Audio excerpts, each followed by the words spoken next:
Identidad, cultura y el acontecer diario están en La Hora del Museo. Desde ahora, les invitamos a un encuentro cotidiano con nuestra historia. Aquí comienza La Hora del Museo, un programa del Museo Histórico Nacional y Radio USACH 94.5. Sean muy bienvenidos y bienvenidas a un nuevo capítulo de La Hora del Museo, tu programa de entrevistas favorito, el programa del Museo Histórico Nacional que siempre te sorprende en la señal de Radio USACH. Y te cuento que el día de hoy vamos a conversar con la arquitecta y doctora en patrimonio, Andrea Ortega Esquivel, acerca de este libro que tengo acá en mis manos. Se llama Rieles que unen patrimonio ferroviario entre Estación Central y San Bernardo. ¿Cómo estás, Andrea? Un gusto tenerte acá en la Hora del Museo. Hola, muchas gracias por la invitación. El agradecimiento es nuestro porque yo te contaba fuera de micrófono que cada vez que llevamos temas relacionados con ferrocarril, con trenes, con la historia de nuestro tren, nos va súper bien en las redes sociales, a la gente le encanta que llevemos este tipo de temáticas. Y para partir quisiera que nos cuentes un poco sobre la historia de este libro porque, según entiendo, la investigación original tú la hiciste hace 10 años. Entonces, Sí. es harto tiempo, hay harta historia. Cuéntanos, por favor, cómo nace la investigación y cómo se llega a convertir el libro.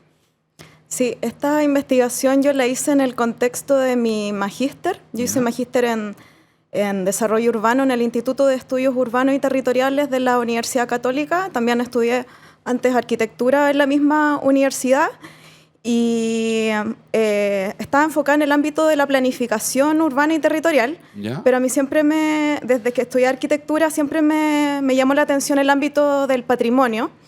Y de hecho, bueno, yo lo manifiesto en mi libro. Yo tengo herencia ferroviaria, soy de una población ferroviaria, por el lado de mi mamá y mi papá tenemos herencia ferroviaria, entonces el tema del ferrocarril es parte de mi identidad.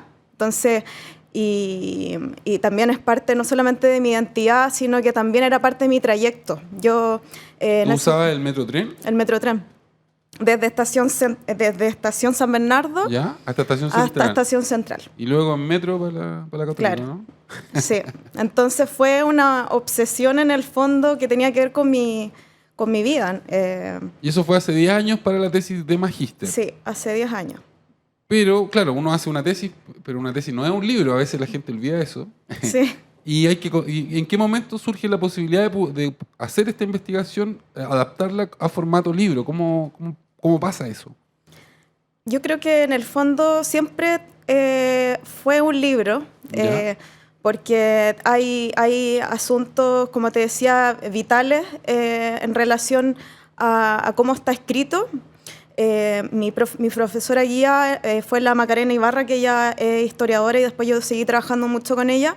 Entonces, de alguna manera, el libro tiene una estructura, o sea, la investigación tesis, ya tenía una estructura. La investigación, de alguna manera, tenía estructura de un poco de libro, pero obviamente el tema teórico era súper tesis de magíster. Entonces, al reestructurar el libro la tesis como libro, fui puliendo ciertos temas teóricos. Por supuesto, el título claro. de mi investigación de magíster era mucho más largo, que tenía que ver con un tema más teórico. Claro. Y al transformarlo en libro lo acoté. Claro. Y pregunta, porque este libro lo publica la Subdirección de Investigación del Ministerio de la Cultura y las Artes. Sí, la Subdirección de Investigación del Servicio del Patrimonio Cultural. Claro. Ellos te lo ofrecen, tú llegas a ellos. Te lo pregunto también porque me interesa, porque algo que no he dicho todavía, que este libro se puede conseguir de manera gratuita en Internet. Sí. Entonces, ¿cómo surge cómo es ese proceso, ¿no? Ese pasito de que tu investigación se convierte en libro, pero a nivel... ¿Ellos te ofrecieron sacarlo como libro? No, yo tenía varias alternativas porque dentro del Instituto de Estudios Urbanos hay hay ciertas tesis que se van por el camino de una editorial que está vinculada a esa institución, ¿Ya? pero yo seguí este otro camino porque en el fondo, después de hacer mi tesis de doctorado, me di cuenta de que había un aporte en relación al ámbito del patrimonio cultural. Ya. Mi tesis estaba enfocada en el ámbito de los estudios urbanos y de la planificación, pero en el fondo la investigación es un aporte muy específico en relación a la valoración del patrimonio cultural en una escala territorial. Entiendo. Entonces, en ese sentido, yo decidí irme hice una propuesta ¿Para que se para la convirtiera? subdirección Ya. y me lo aceptaron. De Y la- además, también lo que tú me dices, que de repente estas cosas igual hay que contarlas, que el editor o la persona que me lo aceptó también tenía herencia ferroviaria. ¿En serio? Es que sabes que siempre uno se encuentra con gente. Lo que pasa es que el ferrocarril, ya entrando en temas de patrimonio ferroviario, el ferrocarril fue tan importante en el desarrollo de nuestro país que no es difícil encontrarse con personas Gente que tenga herencia sí, en o ferrocarril. no necesariamente que sus papás o sus abuelos, pero han vivido en entornos o tienen algún familiar, pero siempre Claro. hay de alguna manera un vínculo. Y quisiera que nos cuentes más sobre esta relación personal con el mundo del ferrocarril. Tú naciste el año 85, si no Sí. me equivoco. Ahí ya el ferrocarril venía en declive, podríamos Sí. decir, pero todavía funcionaba mejor que de lo que funcionaba ahora, o llegaba a más partes. Sí. Pero cuéntanos cómo es esta relación. ¿Tú tuviste algún abuelo, tu papá, tu mamá? Me decías que por las dos ramas familiares tenías relación con el mundo ferroviario. Sí, la población Balmaceda, que es una población ferroviaria de San Bernardo, está limitada con lo que era la Maestranza Central de Ferrocarriles de San Bernardo. Claro. Y yo cuando nací ya estaba en declive y había un muro que dividía lo que era el sector de viviendas con la maestranza, y yo nunca entré a la maestranza, sino que después yo supe que vivía al lado de la maestranza. O sea, yo sabía que vivía en un entorno ferroviario, Claro. pero el tema de la industria ferroviaria está muy desvinculada. O sea, uno sabía que vivía en un entorno ferroviario, pero la industria era un submundo. Era un misterio Era para un un niño. misterio, era un misterio. O sea, yo creo que quienes vivieron el apogeo del ferrocarril, que son más viejos que yo, tuvieron quizá una interacción mayor, pero como yo nací en los 80 y ya venía en declive, Claro. estos ya eran espacios que estaban en obsolescencia. Y el 95, 10 años después de que yo nací, cuando yo tenía 10 años, la maestranza ya cerró definitivamente, pero fue un proceso De 10 años. casi. de 10 años que se fue, de a poco fue perdiéndose esto. Y por el lado de mi papá, porque yo viví mucho tiempo en el norte, entonces por el lado de mi papá también, mi bisabuelo trabajó en ferrocarril en el norte. Ya, entonces tienen esa Sí, impronta, ¿no? y mi mamá, por el lado de mi abuela, ¿Mm? todo ese lado de mi familia son del sector de San Eugenio. Ya. Por eso yo hablo en mi libro no solamente de San Bernardo, sino de lo que fue el entorno de la maestranza de San Eugenio, en Claro. Santiago. Entonces, por eso le puse Bien ahí. también al libro Rieles que unen, porque yo también fui conectando ciertos episodios de mi... No episodios, sino que parte del relato familiar. Exacto. Que es algo que tiene el libro, Sí. porque tú también entrevistaste a gente relacionada que vienen del mundo del ferrocarril, de San Bernardo, de Estación Central, Sí. para reconstruir esta memoria. Algo que interesante cuando tú nos contabas, ¿no? Que de niña fuiste vecina de la maestranza. Yo mis primeros años, por ejemplo, crecí justamente en la otra parte de tu libro, pues, en Estación Central. Entonces me tocaba ver la estación central de trenes, las líneas, y siempre me causó mucha curiosidad, no sé, la arquitectura, el diseño, estos edificios, pero tenían esta aura de misterio, ¿no? Era como algo que a lo que uno no podía acceder salvo que te subiera al tren, que lo hice siendo niño para ir a Curicó, a Lontué, porque yo tengo familia allá, y allá también el tren pasaba por afuera de la casa. Entonces me hace mucho sentido esto que tú dices, ¿no? Como que hubo una generación entera de personas que habitaban, bueno, y que siguen habitando porque el tren sigue funcionando Sí. en esta zona, donde el tren estaba presente, no mucho más presente de lo que quizás está en la época actual. Tenemos que hacer una pausa, está muy interesante el tema desde ya. Para todos los que están escuchando esta entrevista, les cuento que pueden buscar este libro porque está disponible de manera gratuita. Se llama Rieles que unen patrimonio ferroviario entre Estación Central y San Bernardo. Si ustedes googlean el título, les va a aparecer de inmediato el enlace para que lo puedan descargar en el PDF. Nos vamos a una pausa y luego retornamos con más Hora del Museo.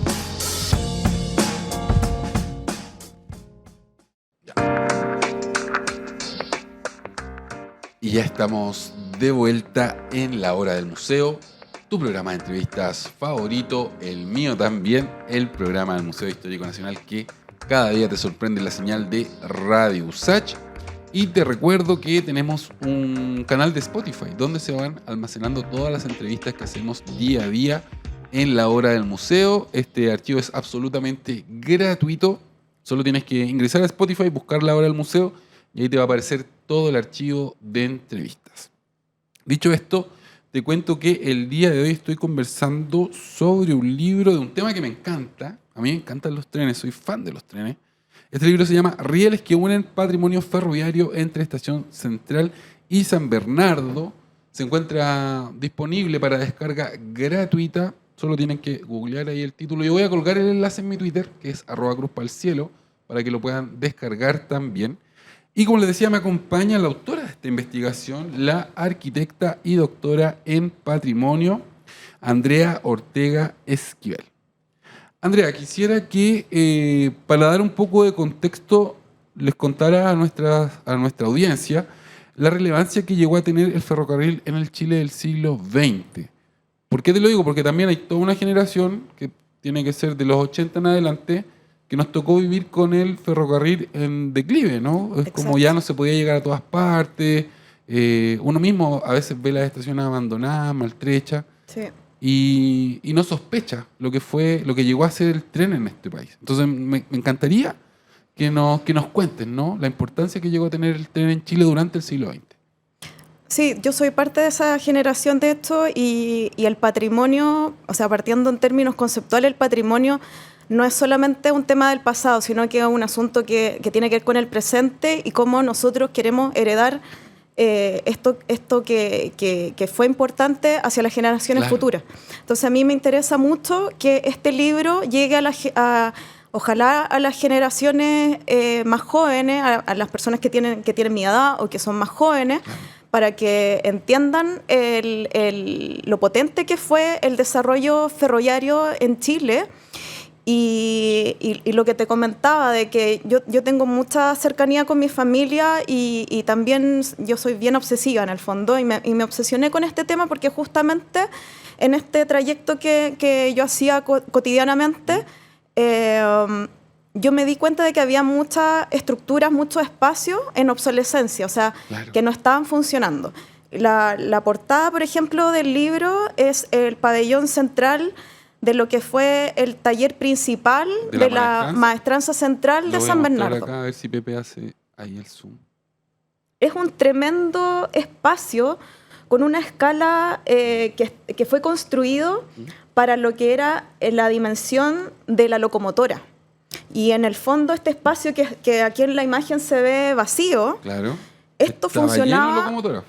Y además este edificio funcionaba como una máquina en sí mismo. ¿En serio? Eso es lo increíble. Por eso yo me empecé a obsesionar por el hecho de este contraste que uno puede ver actualmente, que es un espacio vacío. Este espacio era un espacio que funcionaba literalmente como una máquina. Y ahí se ve... Esa foto es súper buena. Esta foto donde la maestranza está llena de locomotoras. No sé si Pepe ahí se alcanza a ver. Arriba, por ejemplo, esa especie de viga era un riel por donde se movían las piezas de la locomotora y todo el edificio, en el fondo, las dimensiones del edificio estaban diseñadas en función de las dimensiones de la locomotora. Y en esa época, principios del siglo XX, el motor, o sea, el combustible, digamos, era el vapor, del carbón. El carbón. Entonces, el carbón mineral. Claro, entonces esta estructura es parte de ese patrimonio industrial y de ese tipo de tecnología que nosotros ahora ya no vemos en el fondo. No. Entonces... quiero hacer el punto ahí. Nosotros ya no lo vemos, pero cuando uno observa otros países, sí. el ferrocarril sigue muy vivo, ¿no? No es un tema que es una tecnología que se abandonó en el mundo. O sea, países como Japón, como España, por ejemplo, que es un país muy cercano a nosotros, ellos han seguido invirtiendo en su red ferroviaria. Los españoles construyen trenes, tienen este tren de alta velocidad. Y acá en Chile ese proceso se cortó. Pero antes de llegar a eso, quiero que nos sigas contando acerca de la magnitud, ¿no?, del tren. Nos contabas acerca de la maestranza. Entiendo que en esta maestranza, por ejemplo, tenía más de 2.000 Alrededor, sí. operarios, ¿no? Sí. Gente que trabajaba. O sea, Cuando fue el apogeo era alrededor de 2.000 personas trabajando. claro. Y otros puntos importantes, entiendo que también eran Concepción y Temuco, donde tenían como este tipo de maestranzas con obreros muy especializados, muy calificados. Sí. Y de hecho, después la maestranza San Bernardo se llamaba Maestranza Central de San Bernardo porque de alguna manera se centralizó el proceso de construcción, por una parte, y de reparación de locomotora en este espacio que en esa época era la periferia de Santiago. O sea, el apogeo de lo que fue la maestranza de San Bernardo fue la primera mitad del siglo XX, ¿ya? Y Santiago no estaba expandido hacia San Bernardo. San Bernardo era, entre comillas, el pueblo más cercano hacia el sur de Santiago. Y después, cuando comenzó este proceso de expansión urbana de Santiago, se conurbó San Bernardo, digamos, la comuna se conurbó con Santiago, que yo también hago, en el relato yo muestro, yo mapeé esa conurbación. Claro, cómo la ciudad se fue comiendo todo el espacio que había entre Santiago y San Bernardo. Sí. Porque ahora San Bernardo ya es una comuna más dentro de la región metropolitana. Y en este sentido también me gustaría que nos cuentes cómo la historia de San Bernardo está ligada a la historia del ferrocarril de nuestro país. Que también siento que es una historia que, claro, la gente de San Bernardo la conoce muy bien, sí, pero el resto de los chilenos no la conocemos también. Entonces, por favor, cuéntanos un poco eso. ¿Cómo creció San Bernardo al alero del tren? Sí, San Bernardo es una ciudad ferroviaria. Así. O sea, yo la defino así. Yo creo que historiadores locales, personas que han estudiado y que viven en San Bernardo saben que la maestranza central de San Bernardo fue muy importante, pero no solamente la maestranza, sino que la estación de San Bernardo. La estación de San Bernardo fue la primera estación que fue construida al sur de la estación central. Entonces, San Bernardo, en el fondo, a pesar de que fue fundada por Domingo Izaguirre, porque fue una ciudad que fue fundada, en el fondo, se fue configurando luego de la fundación oficial, digamos, hasta cuando fue construido el ferrocarril, la vía férrea, y la estación empezó a construir todo lo que fue este desarrollo urbano que después fue consolidado con esta tremenda industria que fue la maestranza central de San Bernardo. También en el libro tú mencionas que comienzan a aparecer estos barrios, estas poblaciones de ferroviarios, ¿no? Sí. Quisiera también que nos cuentes un poco acerca de eso. ¿En qué momento? ¿Cuánta gente? Sí. ¿Qué pudiste? A mí me gusta siempre hacer el paralelo cuando hablo de rieles que unen y el tramo de estudio de la maestranza central de San Bernardo, pero no olvidar la maestranza San Eugenio. Y lo que era el patio de máquina de la estación central. A mí me gusta siempre como hablar de ese trayecto, porque todo lo que es el patio de máquinas detrás de la estación central, ese sector fue la primera maestranza que tuvo Santiago, que se llamaba Maestranza Santiago. Ya, que estaba en la estación central de trenes. Detrásito. Y también saber de que la estructura que nosotros vemos actualmente en la estación central fue el tercer edificio que se hizo. Entonces también hay un asunto muy, muy bonito en lo que es el patrimonio ferroviario que tiene que ver con el desarrollo tecnológico, y eso se refleja en la arquitectura.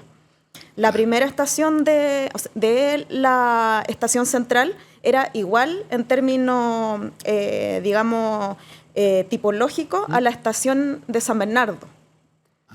Entonces, y después hubo otro edificio que tenía 2 arcos, ¿Ya? y después se hizo esta tremenda edificio que tenemos estructura. ahora, ¿no? Claro, y esa estructura que se ve actualmente refleja este desarrollo tecnológico que surgió con lo que fue el patrimonio industrial, Claro. el hierro, por una parte, y la maestranza de San Bernardo y la maestranza de San Eugenio, en general todas las maestranzas que se desarrollaron a principios del siglo XX, el hormigón armado. Claro.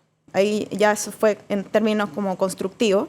Y después de lo que fue la maestranza de Santiago, que era lo que era el patio, lo que es ahora el patio de máquina de la estación central, se construyó la maestranza de San Eugenio, que eso está en la esquina de lo que era lo que es actualmente la comuna de Santiago, el borde surponiente. Aquí se hizo la maestranza San Eugenio, y la maestranza San Eugenio fue importante porque era parte de lo que era el ferrocarril de circunvalación de Santiago, que muy poca gente sabe eso. Sí, quiero que nos cuente eso porque, claro, cuando uno revisa la historia del ferrocarril en el área metropolitana, podríamos decir, se lleva muchas sorpresas, como esta circunvalación. Había una conexión con la estación Mapocho, por ejemplo. Sí. Quiero preguntarte eso porque saqué algunas preguntas de esa área que yo sé que nos van a sorprender a todos cuando las veamos como invitada del día de hoy, la arquitecta y doctora en patrimonio Andrea Ortega Esquivel, quien es la autora de la investigación sobre la que estamos hablando el día de hoy. Rieles que unen patrimonio ferroviario entre Estación Central y San Bernardo, libro que pueden descargar de manera gratuita. Pueden googlear el nombre y les va a aparecer inmediatamente, o me pueden seguir en Twitter porque yo lo voy a poner ahí para que todos y todas lo puedan descargar este PDF. Nos vamos a una pausa y luego continuamos con más Hora del Museo.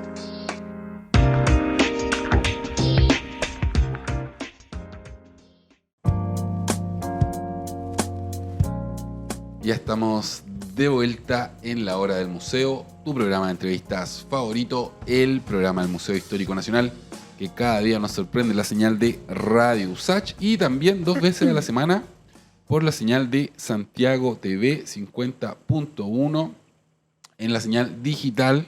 Esto a veces la gente me pregunta, ¿es televisión abierta? A la antigua, solo hay que tener una antena y que tu tele tenga el sintonizador digital. Y en la señal 50.1 nos vas a encontrar. Y si no, lo puedes hacer en YouTube porque La Hora del Museo tiene su canal de YouTube y ahí se van subiendo las entrevistas que día a día hacemos acá en La Hora del Museo. Y te cuento que hoy estamos conversando acerca de rieles que unen patrimonio ferroviario entre Estación Central y San Bernardo, una interesante investigación que ha sido publicada en formato de libro y que tú puedes descargar de manera gratuita. Yo voy a colgar el enlace en mi Twitter para que lo puedas descargar. Me acompaña la autora de esta investigación, la arquitecta y doctora en patrimonio, Andrea Ortega Esquivel. Andrea, en el bloque anterior, estábamos conversando sobre este entramado, ¿no? Donde está la estación central, está la estación San Eugenio y está la maestranza de San Bernardo. Y tú nos contabas cómo San Bernardo había crecido, ¿no? Al alero de esta maestranza. Me gustaría que también nos cuentes sobre el desarrollo del tejido social en San Bernardo al alero del ferrocarril, que también me parece que es algo que las generaciones más jóvenes como que desconocemos, ¿no? Como que la sociedad en la que vivimos ahora cuesta más crear tejido social profundo, ¿no? Como que uno tiene, no sé, si yo pienso en mi tejido social, claro, son mis compañeros de universidad, mis amigos, de pronto la gente con la que juego fútbol, pero es una situación radicalmente distinta a la que vivieron nuestros abuelos, ¿no? Donde había un tejido social potente. Así que, por favor, cuéntanos acerca de esto. Sí, justamente la generación de nuestros abuelos y abuelas vivieron en el apogeo de lo que fue el ferrocarril, y las personas que vivieron en los entornos de la maestranza San Eugenio por una parte y de la maestranza de San Bernardo vivieron un proceso que nosotros es difícil entenderlo a veces porque estaba el Estado benefactor, primero que todo. Es un periodo histórico donde donde el Estado tenía un poder importante en términos de las decisiones que se tomaban en la ciudad y también en relación al hecho de que estamos viviendo un proceso de industrialización importante. Nosotros ahora en el contexto actual ya no vivimos en una sociedad industrial, No. Vivimos en una sociedad financiera. Claro, más ligada a los servicios. Ligada a los servicios, ligada no a la producción del objeto en una industria. En esa época el tema colaborativo era fundamental porque dentro de la industria, dentro de la maestranza, cada persona tenía un rol fundamental en la reparación y la construcción de la locomotora, en el caso de la maestranza ferroviaria. Claro. En el caso de otras industrias, porque yo también hago referencia no solamente a la industria ferroviaria, sino también a las industrias que estaban en torno a lo que era la maestranza San Eugenio, otras industrias manufactureras, como por ejemplo la central de leche, también otras industrias, Machaza, también está la industria textil Yarur, que después se llamó Machaza. Era un periodo en donde el obrero, en el fondo, el trabajador de la industria, era muy importante en ese proceso. Entonces, quienes eran dueños de esta empresa, en el caso de ferrocarriles, el Estado, la empresa de ferrocarriles del Estado, pero en las otras industrias, por ejemplo, en la ex textil Yarur, Machaza, era la familia Yarur, digamos, pero tenían un rol público que desde nuestra perspectiva contemporánea no es fácil de entender. Exacto. Y también en ese sentido era importante el bienestar del trabajador dentro de la industria, a pesar de que hubo también un movimiento obrero importante. También eso a mí me llamó mucho la atención porque parte de mi familia fue parte de ese movimiento obrero que surgió en el sector de San Eugenio. Claro. O sea, el sindicato de ferrocarriles de Chile en algún momento llegó a ser el más poderoso, importante, ¿no? Casi tan poderoso como los del norte. Sí, súper importante. O sea, hay un tema político que también yo relato en el libro, un tema político que fue muy importante y también no solamente político en términos de organización gremial, sino que también político en el hecho de que se configuraron comunidades en torno no solamente al trabajo, sino que también en torno a otras actividades de ocio y otras actividades vinculadas al habitar fuera de la fábrica. Claro. Entonces, es una cosa que para nosotros también es difícil de entender en este contexto tan individualista. Claro, estamos muy atomizados. Sí. Vivimos en una sociedad que tiende a la atomización. Sí. Entonces, por ejemplo, el deporte... Había club de fútbol. Muchos clubes deportivos. Muchos clubes deportivos. De ferrocarril. Sí. Y también mi abuelo, por ejemplo, era ciclista y él se formó en el velódromo San Eugenio. Entonces también había una noción de bienestar en este contexto del Estado benefactor que en este contexto no es fácil de entender ese sentido de comunidad que surgió en ese momento, y también esa noción de patrimonio que ahora esas personas que vivieron ese apogeo, ahora ya muchos han muerto o están muy viejos, y ellos, en el caso, por ejemplo, de la maestranza San Bernardo, los más viejos, o sea, quienes fueron dirigentes en ese momento, fueron quienes después lideraron el proceso de patrimonialización. O sea, por ejemplo, en San Bernardo, la declaratoria de monumento histórico de lo que quedó de la maestranza San Bernardo, porque lo que queda ahora de la maestranza San Bernardo es muy poco en comparación a cómo era, en términos, porque era un complejo gigantesco. Claro. Y justamente ese proceso de valoración y de patrimonialización, o sea, la declaratoria de monumento histórico, fue dirigido justamente por los dirigentes políticos de la época de esplendor. Época. Mira. Entonces ellos siguieron de alguna manera reclamando su propio patrimonio y no solamente su propio patrimonio, sino que ellos tenían conciencia de lo importante que fue su trabajo en el desarrollo del país. Claro. Eso fue peligroso para el contexto político que surgió con el golpe. Antes de llegar ahí, quiero que nos expliques un concepto que me parece que es clave, ¿no?, para entender tu libro, y es el concepto de patrimonio urbano histórico. Paisaje urbano histórico. Paisaje urbano histórico. Sí. El PUH. Sí. ¿Podrías explicarnos en qué consiste este? Sí. El concepto de paisaje urbano histórico es una noción bien teórica que tiene que ver con entender el patrimonio, no solamente porque muchas veces los especialistas quizás separan lo que es lo material con lo inmaterial. El concepto de paisaje integra lo que es lo material y lo inmaterial. Y para entender el patrimonio ferroviario es esencial entender este vínculo. Ambas cosas, ¿no? Claro, o sea, todo lo que es el patrimonio material, lo que es la arquitectura, la infraestructura, los espacios que se conforman, las relaciones sociales, culturales y la memoria que estos espacios acogen. Entonces, la noción de paisaje tiene que ver con entender esta noción articulada, de complejo, que tiene el patrimonio ferroviario, porque el patrimonio ferroviario no puede ser entendido de manera... No son solo las máquinas, No. los rieles, sino era justamente lo que también estábamos hablando antes, ¿no? Sí. Todo este tejido social Ese que surge, ¿no? Exactamente. Es interesante entender, conceptualmente me parece que va un paso más allá de Sí. lo que uno está acostumbrado, ¿no? Esta división entre patrimonio material e inmaterial. Sí, y eso es la noción de paisaje. Y también lo urbano tiene que ver con el hecho de que el patrimonio ferroviario está integrado en la ciudad, y lo histórico tiene que ver con estos procesos. Claro. Estos procesos que no fueron... Hay procesos que fueron procesos que fueron dolorosos, y yo siempre trato de marcar ese asunto. El patrimonio no puede ser entendido, y menos aún el patrimonio ferroviario en Chile, desde una visión naif, Ya. desde una visión está todo prístino. Descafeinada, podríamos decir. Nada, Sin, o sea... sin la lectura política, que es lo que quiero que toquemos en Sí. el siguiente bloque.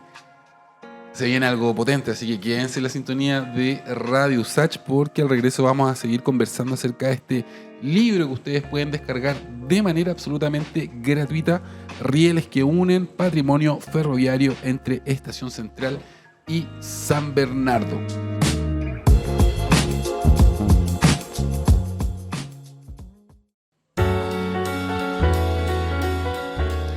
Y ya estamos de vuelta en tu programa de entrevistas favorito, La Hora del Museo, el programa del Museo Histórico Nacional que siempre te sorprende en la señal de Radio USACH.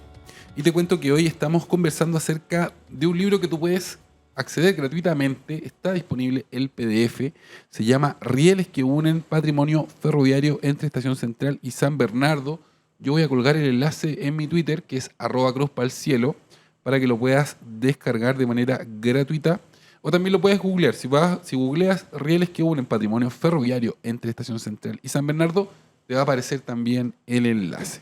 Me acompaña la autora de esta investigación, la arquitecta y doctora en patrimonio, Andrea Ortega Esquivel. Andrea, ya hemos estado hablando como de la parte linda de esta historia. Obviamente esta tiene una cara que es más oscura, que es todo las razones que explican por qué el tren actualmente en nuestro país funciona como funciona, ¿no? Que sea tan... O sea, todo el mundo dice Chile tiene como una geografía ideal para el tren. Deberíamos tener un tren que recorriera desde Arica hasta Puerto Montt, por lo menos, y que conectara con Argentina, con Buenos Aires. Lo tuvimos. Que lo tuvimos. Hasta Chiloé. Hasta Chiloé, mira, hasta Chiloé. ¿Qué pasó? ¿Cuáles son las razones por este declive, ¿no? ¿Qué ocurrió? Sí, las razones son fundamentalmente políticas, ¿Ya? pero hay otras razones también que explican este declive, y en el ámbito político, justamente a donde quedamos Claro. la vez anterior, lo que te comentaba de esta conciencia que tuvieron los ferroviarios de que su trabajo era muy importante en el desarrollo del país, empezaron a tener una conciencia política que fue peligrosa en términos de lo que pasó con el golpe. Desde el golpe en adelante. Desde el golpe en adelante. Y en general los trabajadores ferroviarios eran muy de izquierda. Ya. De izquierda, centro-izquierda. Y como te digo, no eran trabajadores que no tuvieran conciencia de clase, sino que eran muy conscientes, tenían conciencia de clase. Entonces, cuando fue el golpe, bueno, todo lo que fue el Teatro Obrero en Santiago y lo que te comentaba también, que esto yo nunca lo cuento, pero ahora sí que parte de mi familia también fue... Mi bisabuelo y mi tatarabuelo participaron en lo que fue el surgimiento del Teatro Obrero en el sector del entorno de lo que fue la Maestranza San Eugenio. ¿Ya? Entonces, había un tipo de trabajador que en el contexto de la dictadura era muy peligroso. Un trabajador incómodo. Sí, o sea, y además tenían poder. Tenían poder en términos... Era un gremio que era capaz de paralizar el país. Sí, era un gremio muy poderoso. Entonces, en ese momento, en la dictadura fue un proceso muy oscuro. Ahí hubo una intervención, entiendo. En las maestranzas la dirección la tomaron los militares, si no me equivoco, ¿no? Sí, en la maestranza de San Bernardo fue bien impactante lo que sucedió desde el relato que yo te comento, porque obviamente yo no lo viví.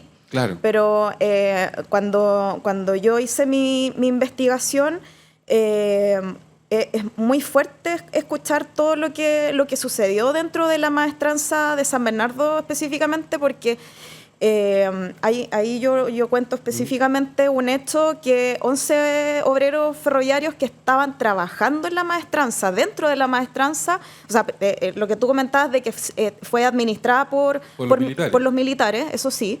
Pero también este hecho particular que yo lo comento acá, que 11 obreros ferroviarios fueron sacados de su espacio de trabajo de la maestranza y que fueron ejecutados en el Cerro Chena.